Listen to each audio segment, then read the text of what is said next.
never again na dating with the Marcoses? Oh, never again.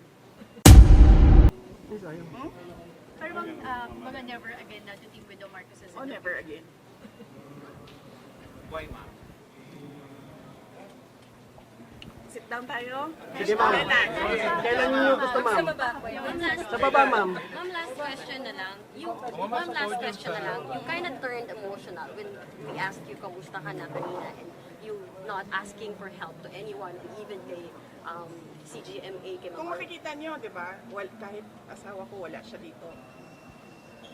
Hindi ako tao na humihingi ng tulong. Sinabihan ko lang yung asawa ko kanina, sabi ko, maganda ka lang. Kasi sabi niya magluto ako, sabi ko, okay, sige magluto ka lang for dinner. Sit down natin ma'am. Kailan, ma'am? Ma'am, kailan niyo sit down? Sharean na lang kita. Joke lang.